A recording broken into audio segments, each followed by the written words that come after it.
Welcome to Soumith media. చలికాలం ఆరోగ్యానికి రోజుకో సవాల్ విసురుతుంది. ముఖ్యంగా ఈ కాలంలో కీళ్ల నొప్పుల సమస్య అధికంగా అవుతుంది. రక్తం గడ్డ కట్టుకున్నా ఈ చలికి శరీరం మాత్రం బిగుసుకుపోతుంది. నరాలు పట్టేసి నడవడం కూడా కష్టమైపోతుంది. కొన్ని జాగ్రత్తలు పాటిస్తూ జీవన శైలిలో మార్పులు చేసుకోవడం ద్వారా కీళ్లను కాపాడుకోవచ్చని, నొప్పుల నుంచి ఉపశమనం పొందవచ్చు.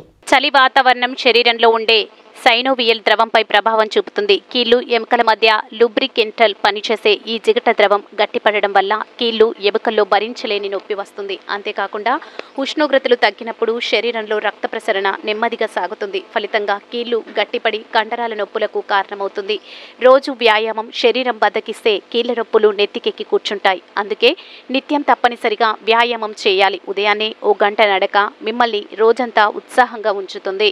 శరీరం బుగ్సుకుపోతే చిన్న చిన్న వార్మప్స్ చేస్తే సరి. యోగాసనాల ద్వారా శరీరాన్ని ఫ్లెక్సిబుల్గా మార్చుకోవచ్చు. కొన్ని రకాల వర్కౌట్స్ మీ కండరాల దృఢత్వాన్ని పెంచడంతో పాటు కీళ్ల నొప్పుల నుంచి ఉపశమనం కలిగిస్తాయి.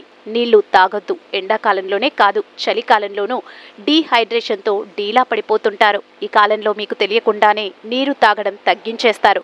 దాంతో శరీరం డీహైడ్రేషన్కి గురై కీళ్లలో నొప్పి పెరుగుతుంది. అందుకే రోజుకు కనీసం 8 గ్లాసుల నీరు ఖచ్చితంగా తాగాలి. శరీరాన్ని ఎప్పుడూ హైడ్రేట్గా ఉంచుకోవాలి.